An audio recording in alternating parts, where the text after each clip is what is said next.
sa inyong lahat, mga minamahal nating tagapagsubaybay. Ito po muli ang inyong lingkod na si Play Mystery, at sa video na ito pag-uusapan natin yung mga nais itanong ng karamihan. Okay po? Kung may buhay ba yung kanilang tangan na mga anting-anting, o kung mayroon man silang na napag-iwanan sila ng kanilang mga kamag-anakan, ng mga anting-anting, o di kaya nais nilang tumahak sa mga spiritual, ay nais nilang malaman kung may buhay ba yung mga tanga nilang anting-anting. Okay po, ganito po yon. Kapag usapin na tungkol sa buhay, magkaiba po yung sinasabing buhay na anting-anting at saka yung pasado. Okay po, ibig sabihin dapat mauuna po muna yung buhay. Dapat magkaroon muna ng buhay yung mga anting-anting o yung mga kagamitan ninyo, medalyon man yan, panyo o sinturon. Dapat meron po muna yung buhay bago nyo po kakasahan, kasi wala pong kakain dyan, wala pong mga espiritong kakain ng dasal ninyo kung wala pong buhay yung inyong mga kagamitan. Sino ba naman nakakain sa isang bahay na walang laman? Kahit tambakan mo ng pagkain yan, kung walang kakain yan, sayang lang. So, ganun po ang nangyayari sa karamihan, lalo na sa mga baguhan na tumatahak sa karunungan ng Diyos. Ngayon, maaaring dito nyo lamang po ito mapanood kay Play Mystery, napaka-easy way pero effective para malaman kung buhay ang inyong kagamitang spiritual. Pag nalaman ninyong buhay ang inyong kagamitang spiritual, ang inyo na lamang pong tatahakin o poproblemahin ay kung ano naman yung bisa. Magkaiba po yung buhay at yung bisa. Okay? Meron din pong mga orasyon na sinasabing pinagkaisahan ng yung isa na yung bisa at saka yung buhay, na kapag kinarga niya yon, automatic meron na siyang lakas kontra sa ganung bagay. Okay? Yung mga orasyon na iyon ay napakahirap po nun hanapin. Talagang tinatago po yan sa baon ng mga marurunong. Okay? Nagkalat sa YouTube, orasyon ni ganito, orasyon ni ganyan, kabal ni ganito, kabal ni ganyan. Nagkalat sa YouTube, pero sa totoosin lang, kung sa mga talagang lehitimo na mga antingero na marunong talaga na tumingin, ay alam nila kung yung orasyon ba na yon ay dapat pondohan, dapat suyuin, o dapat debosyonan yung mga orasyon na yon. Kasi karamihan dito sa YouTube, habol lang kasi para lang makapag-share at kumita ng pera. Hindi po tayo ganon. Okay? Ang sa atin po ay matuto kayo mismo ang matuto. Yun po ang ating hangarin. Kaya napapansin nyo po sa mga lumalabas na mga videos ko, marami na akong nagawang videos dyan, maharahil napansin niyo wala pong uma-appear o naglumalabas sa screen niya nyo na please click the bell button and subscribe. Napansin nyo po yan? Ibig sabihin, ang nais ko lamang po ay maituro sa inyo yung experience ko. Experience ko po ang itinuturo ko sa inyo sa lahat ng videos ko. Okay po? Ngayon, pag-usapan natin kung paano ba malaman kung buhay yung inyong kagamitang spiritual o anting-anting. Magkaiba po ang anting-anting at saka ang agimat. Ang agimat, mayroon silang matsambahan mo talaga may agimat, o yung mga likas-kalikasan na kinukuha ng mga agimatero. May mga talagang may taglay ng lakas, papalakasin mo na lang. Ang mahirap dito sa anting-anting ay ikaw mismo ang magpapalakas. Panoorin nyo po yung mga previous videos ko kung paano yung pagbubuhay, paano yung pagpapakain, paano yung pagkakasa o yung tinatawag na kasado. Pagkasado kasi tawag yun sa anting-anting na may kasa. Pero pag ikaw na mismo ang kumakasa sa anting-anting, ang tawag sa'yo kasador. Okay? Na mga marurunong talaga sa lihim na karunungan. So, yun talaga yung ginugugulan ng panahon. Yung pondo mo, yung poder mo, at saka yung kasa mo. Yun yung ginugulan ng panahon. Kasi, yun yung pinapalakas ng mga malalalim ang karunungan sa spiritual. Okay po? Ngayon, sa mga previous videos ko dyan, naglabas na po ako na kung paano malaman kung buhay ang inyong anting-anting. Nandyan na yung kung hindi ko na matandaan, pero episode something 30, 35, 40, panoorin nyo na lamang po dyan, na isang paraan yon, yung bibili kayo ng alak o di kaya gin. Bili kayo ng gin, lagay nyo sa baso, guhitan ng baso, tapos buhusan mo ng alak yung baso na sakto doon sa ginuhitan mong marka. Pagkatapos ipatong mo, kunwari ito yung anting-anting mo, ipatong mo doon sa anting-anting, iwanan ng either 5 days, iwanan nyo ng 5 days, 5 to 9, pero 5 days okay na yan. 5 days, tingnan nyo kung mababawasan ba yung alak. Pag nabawasan ng alak, walang buhay po yung inyong anting-anting. Importante po muna na dapat may buhay ang inyong anting-anting. Yun ang sinasabi ko sa iba na gustong tumahak kagad sa pag-aaral ng karunungang lihim, bumili na kagad ng medalyon na ganito, kumuha na kagad ng mga panyo na ganyan, pagkatapos yun na, dinasalan na niya. Tandaan nyo po, ang pag-aaral ng karunungang lihim ay kailangan i-charge mo muna yung sarili mo, para yung power bank. Ikaw yung power bank. Syempre, paano ka mag-charge? Sa cellphone mo. Yung anting-anting mo ay ang cellphone mo at ikaw ang power bank. Paano ka mag-charge kung ikaw mismo ay walang charge sa sarili mo at low bat ka? Paano mo yan i-charge? Hindi yan mabubuhay. Okay? Ito yung sinasabi ko, real talk po. Kaya panoorin nyo po yung mga previous videos para hindi po sayang yung panahon ninyo sa pagdedebosyon. Kailangan, bago sa lahat, debosyon ka muna. Debosyonan mo muna yung mga testamento. Kilalanin mo muna yung testamento mo. Lagi kong sinasabi yan. Lagi. Kilalanin ang testamento. Alamin ang mga pangalan ng Diyos Ama dyan. Alamin ang mga pangalan ng Espiritu ng Diyos dyan. Kasi yan yung pwede mong gawing pangkasa. Di ba? May bago na naman kayo natutunan kay Play Mystery. Yan yung pwede mong gamitin sa pangkasa mo. Okay? Nagturo na po ako dyan ng medium level. Pwede nyo pong i-apply yan sa mga testamento ng Infinito Deus, testamento ng Waxim, testamento ng Atardar. Pwede nyo pong i-apply yan. Ang importante po kasi dapat malaman nyo po muna, suriin nyo po muna yung mga pangalan na nakapaloob doon sa testamento o yung tinatawag nating poder arca. Okay? Panoorin nyo po yan para hindi po kayo malito at maligaw. Ngayon, sa mga nagpapa-aura, pa-aura nga naman ng gamit ko kung may buhay ba. Okay? Ay maestro, patingin naman ako nito kung may buhay ba. Dahil sa video na ito ay hindi nyo na po kailangan nun. Kayo na po mismo ang mag-o-obserba. Okay?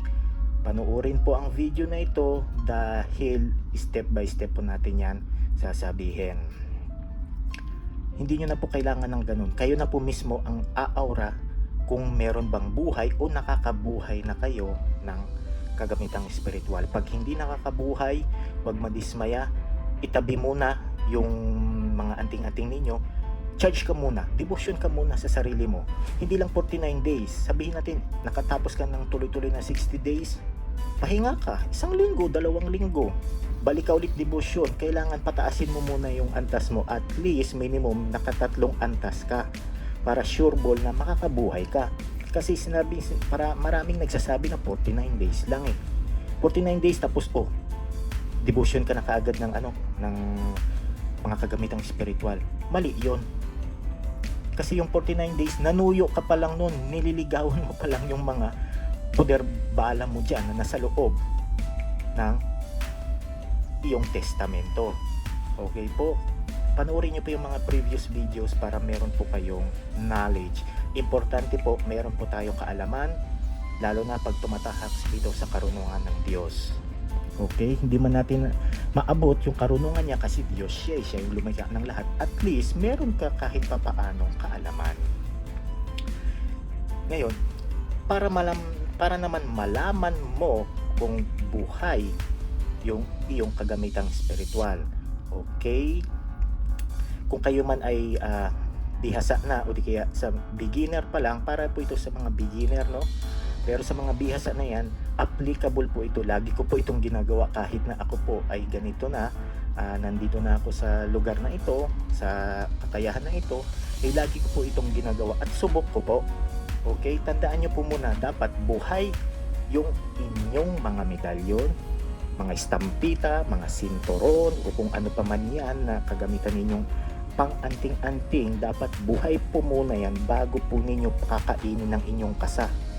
Kasi wala pong kwenta yung kasa na ipapakain ninyo dyan kung wala namang kakain. Importante po muna na buhay iyan.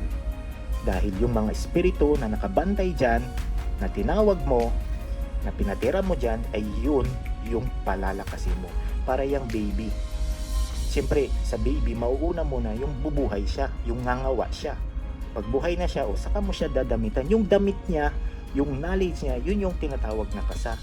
At yung buhay niya ng baby, yun yung pangbuhay dun sa ginagamit nating mga kagamitang spiritual. Okay po. Ngayon, isasample ko po dito, ganito po. Step 1. Kung kayo man po ay may mga kargada, o sabihin natin, hindi ka na beginner, meron ka ng mga kargada sa katawan, alisin po muna ninyo yan. Okay? Sa mga may marurunong dyan, o yung may mga tinatawag na baon, o yung may mga nakabaon dyan na mga mutya sa katawan, may mga nakabaon, gagawin nyo po, kung marunong po kayong mag-selyo. Okay? So hindi po muna kasi masyadong malalim na yun, no? Yung mga marurunong kasi sineselyuhan muna nila na para hindi lumabas yung kapangyarihan nila. Magselyo muna sila para sila mag-testing kung may buhay yung kagamitan.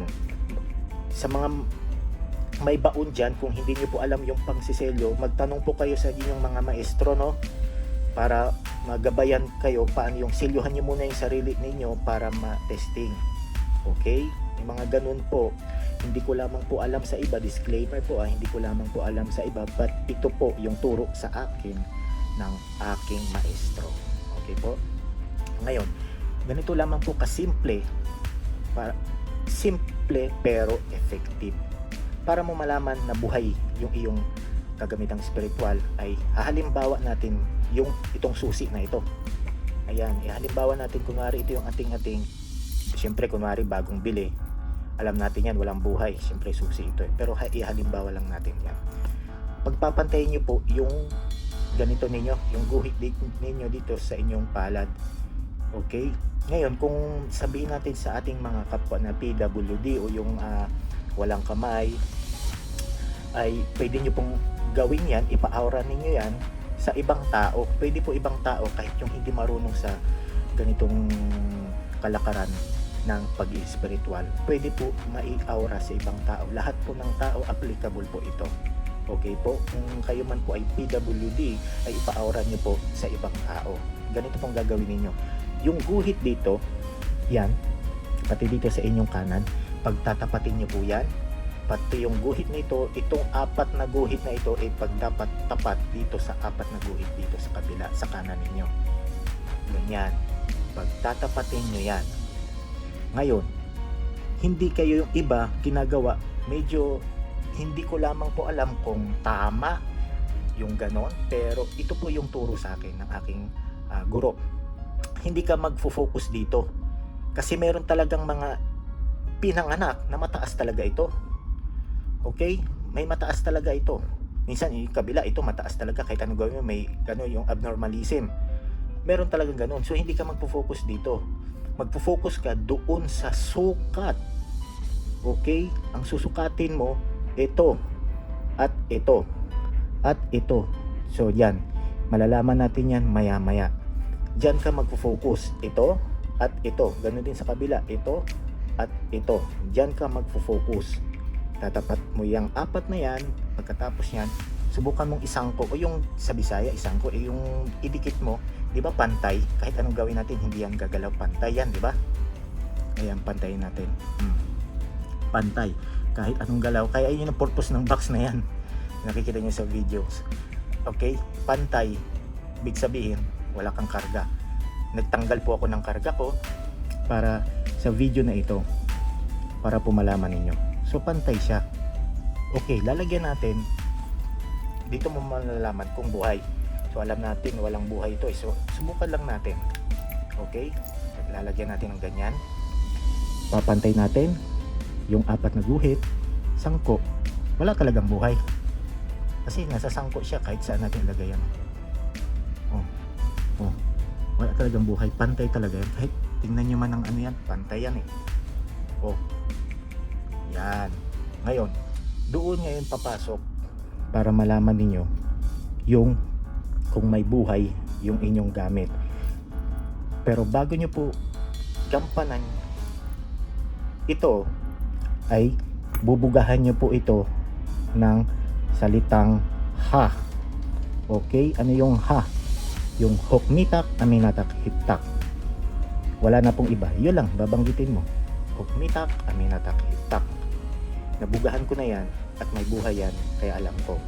Yun po yung gagawin niyo 3 times. Hukmitak, aminatak, hiptak. Hukmitak, aminatak, hiptak. Hukmitak, aminatak, hiptak. Pagkatapos bugahan niyo yan, na babanggitin niyo yung orasyon na yun na nakatapat yung kagamitan spiritual ninyo sa inyong bibig. Pwedeng pa-cross o bahala na kayo, basta bugahan niyo yan. After nyan, so testing nyo na, ganunin nyo na. So alam mo nyo na, wala talagang buhay. Okay, tanggal muna kayo ng kargada ha, bago po ninyo itong gampanan.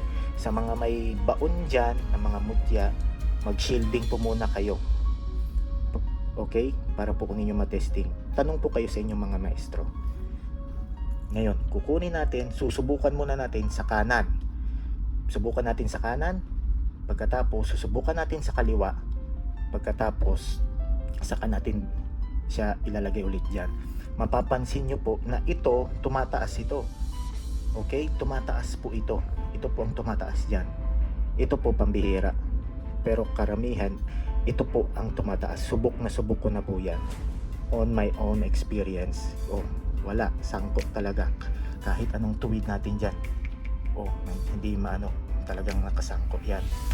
Okay, ngayon susubukan natin yan sa ating munang kanan. Ang unang hawak dapat kung gusto yung testingin sa kanan, dapat siya yung unang hawak, hindi siya hawakan ng inyong kaliwa.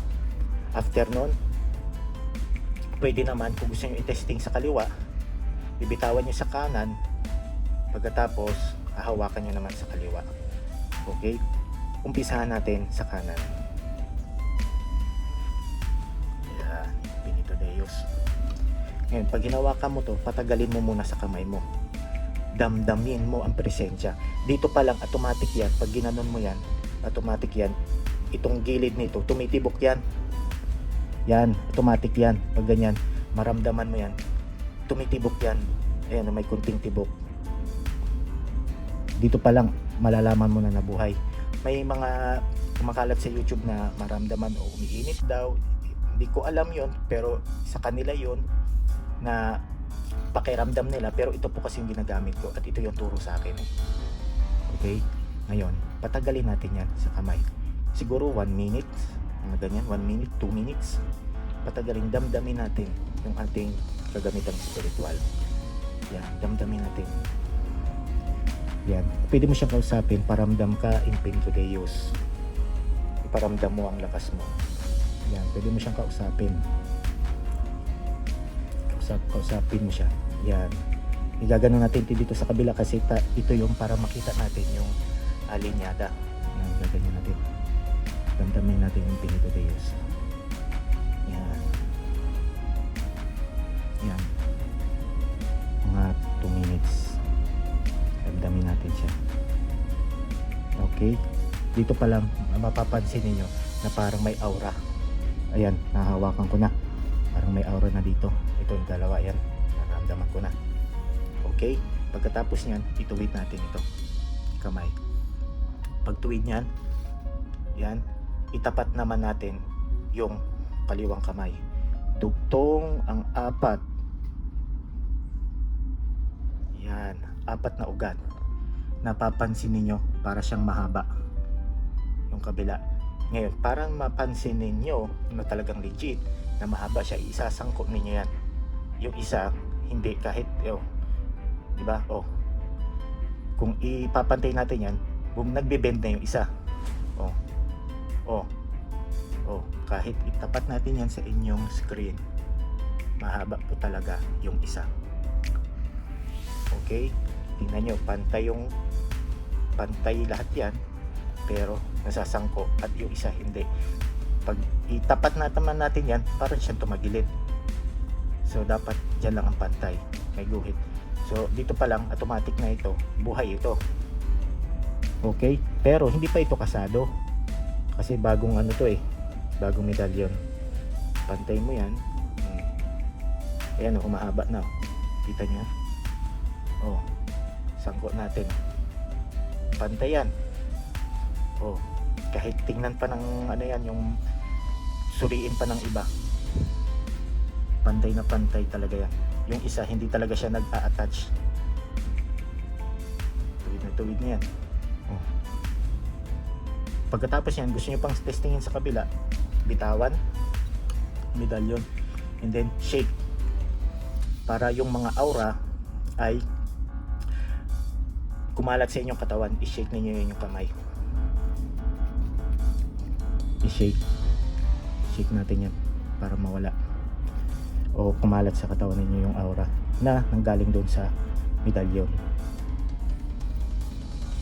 Okay, after nyan, hawakan naman natin ng kaliwa. Patagalin natin.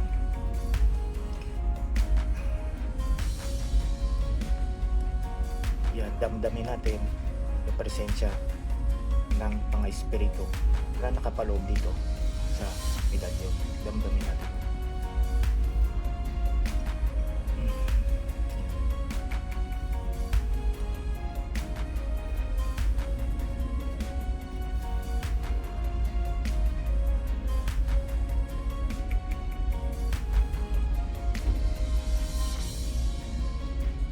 Ngayon, nadama na natin, ipapantay na natin yung apat na guhit. Okay, yung apat na guhit na yan. Ngayon, napapansin ninyo, mahaba ito ko. Yung ito ko maiksi. Kahit anong pilit ko dyan, hindi niya maabot yan. Mahaba. Kahit dito pa lang sa ganito, mapapansin nyo na dito, mahaba. Kahit ipantay natin yung hinliliit natin, magkaiba talaga yung aura nung sa kabila, mahaba. Okay, pantay natin ganyan, and then sangko. Papansin nyo, hindi siya dumidikit. Kahit ano natin yan, pag itagilid natin ng ganun yan, ganyan ang labas niyan, nakatagilid. Pantay, ipapantay natin kasi habol natin malaman. So nakasangko talaga, kahit anong unat niya, hindi yan aabot dun. Ito yung nakasangko. Pag pipilit ko, ito mo, yan, nakatikit na siya. Mahaba na yung kabila. Katulad ng ginawa natin. Okay, mahaba na siya. Ganyan po panuri. Ngayon pala yung makikita nyo, mahaba. Pantay, yan, ganyan manuri. Ayan, haba na. Kasi natagal na. Ayan, paramdam ng Pintudeus. Mahaba na, malayo na. Pero pantay pa rin yan. Kung itigtagilid natin yan, ganun ang magiging labas niyan. Pantay yan sila kasi nakatagilid. Huwag niyo pong dayain yung sarili, no?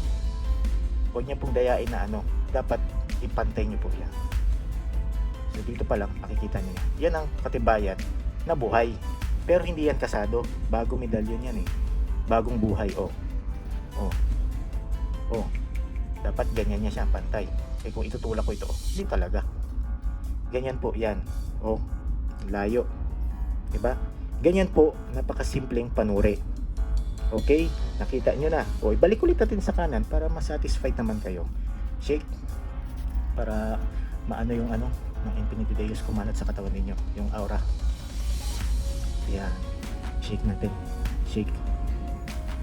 Para ma-reset. At saka mapapansin ninyo yung medalyon ninyo parang may sumusundot dyan. Okay, kung malakas yung pang-aura mo na o pataas na yung devotion mo, mapapansin niyo yung medalyon ninyo pag hinahawakan ninyo ng kamay, subukan yung basain yung medalyon ninyo. Yung kamay ninyo, yung tamang basa lang, parang ganyan lang ng basa. Mapapansin niyo pag hinahawakan niyo, parang minsan may kurot dito, minsan may gumaganon. Yan, indikasyon din po yan na may kargang espiritu yung medalyon niyo. May gumaganon. May parang kumukurot na ganon pag hawak ninyo. Okay? Yun po ay indikasyon na may kargada yung medalyon ninyo. Yan. Okay? Pantay natin. Pantay na. Kahit gawin natin yan. Bend yung dalawa. Pantay talaga yan. Di ba? Pantay na. Okay. Ilipat natin sa kanan naman yung Infinito Deus. Yan po sinasabi ko. Dapat mauna muna yung buhay. Pag buhay na yung kagamitan ninyong spiritual na mga medalyon, mga estampita, o mga orasyon ninyo, o mga habak ninyo kung tinatawag, panyo. Pag buhay na yan, na-testing nyo na, buhay na yung dinidebosyonan ko. Saka ka ngayon magkakasa. Hindi yung naka 49 days ka lang tapos gusto mo ng kasahan ng kabal. Gusto mo ng kasahan ng lihis bala. Ay nako. Wala. Sayang lang po yung ninyo. Pagod ninyo. Kung walang proseso. Dapat po ganun. Buhay po muna. Siyempre, sino kakain ng pakain mo na yan kung wala namang kakain? Okay? Ngayon, hahawakan natin sa kanan. Balik natin sa kanan. Dadamdamin. Ayan Kita nyo? Dito. Parang may kumurot. Kita. Naramdaman ko kagad. Dito. Meron. Yan. Mararamdaman mo yan. Pag ginaganyan-ganyan mo yan. Okay? Yung mga malalim ang kaalaman sa antingero, alam na kaagad ito. Okay? Pambihira lang ito. Maaaring makita nyo lamang ito kay Play Mystery o sa mga marurunong talaga ng mga maestro, makikita nyo na ito. Yung mga marurunong talaga. Yan. Sa mga sabi daw na umiinit yung medalyon, pero sa akin parang hindi yun ang basihan. Why? Kasi dito, katulad dito sa US, na sa United States ako, malamig dito. Ang lamig ng medalyon ko bakit ganyan? May buhay.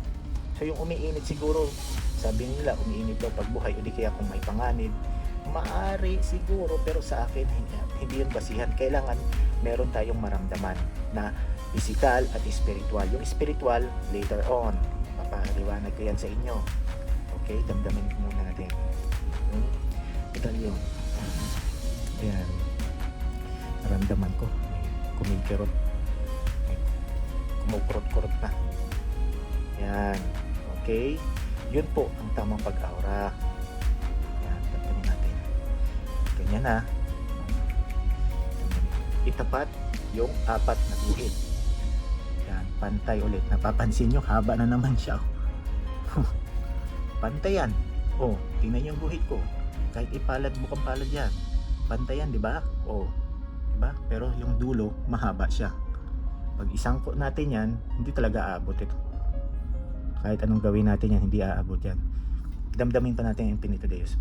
Magpahaba pa. Maparamdam ka, Infinito Deus. Sige, paramdam ka. Ramdam ko. Ayan, ang haba na.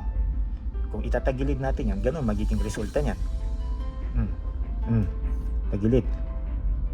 Yung linyada, tagilid na. Yan, pantay yan sila. Kasi tagilid, sinangko ninyo Pero ang habol natin is yung pantay, yung skwala. Hindi talaga aabot to. Kahit anong gawin ko, hindi aabot. Aabot yan kung ibebend ko ito. Di ba? Pantay yan. Bebend ko to. Mahaba yan. Kahit anong gawin natin, mahaba yung isa. Pantay yan. Yan po ang physical na appearance. Lumaki na yung agwat. Kita nyo? Yan po yung panuri. Pag hindi po lumabas yung physical na panuri, huwag nyo na pong ituloy yung pang-spiritual kasi na panuri, kasi po sa physical ay hindi na po siya nag-manifest. Ibig sabihin, hindi po buhay ang inyong kagamitan. Maaring kulang ang inyong kargada, ang inyong charge. Devotion ka muna. Kailangan pataasin mo yan.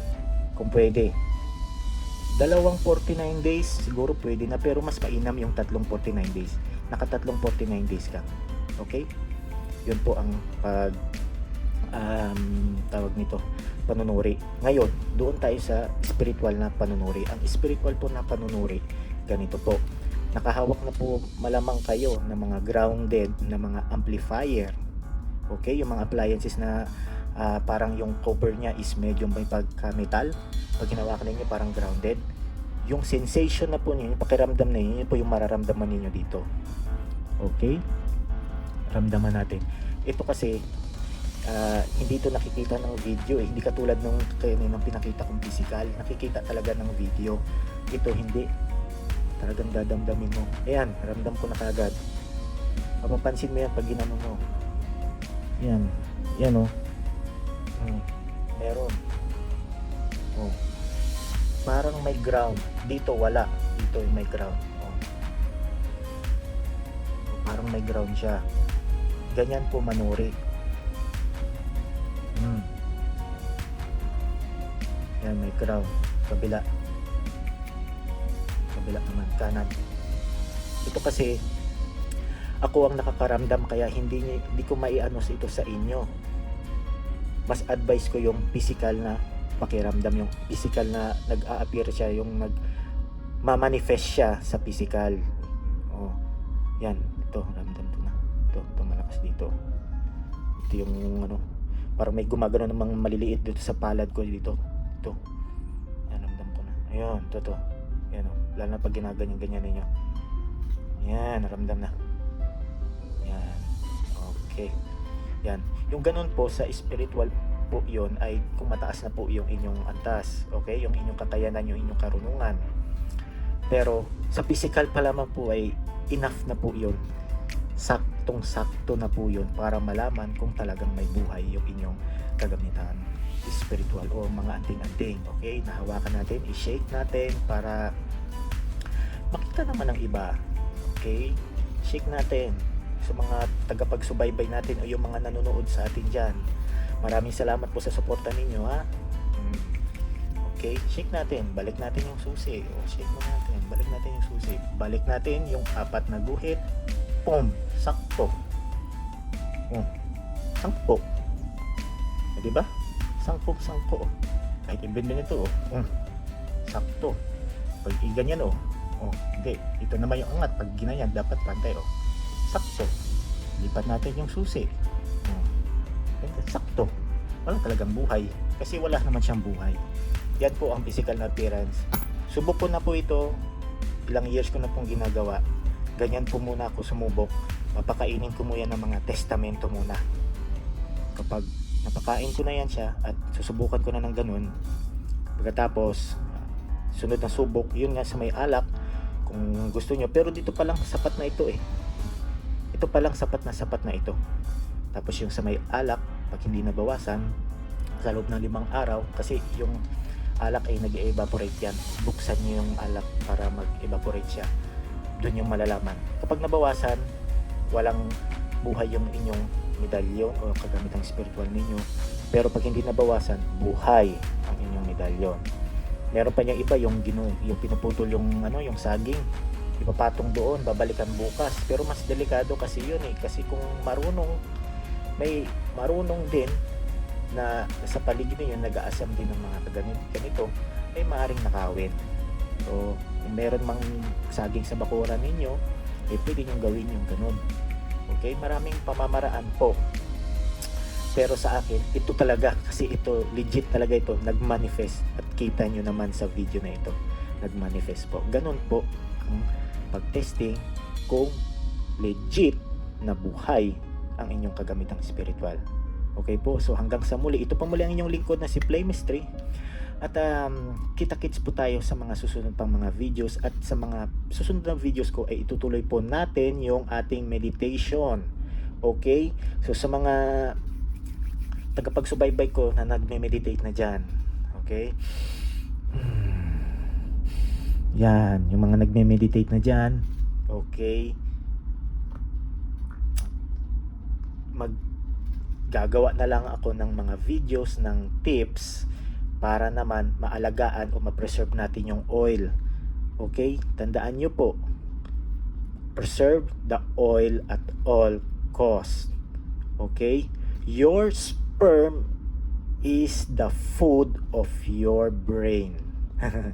Hanggang sa muli, ito po muli ang inyong lingkod na si Plymistry. Kita-kits po tayo sa mga susunod pang mga videos. Maraming salamat po sa inyo.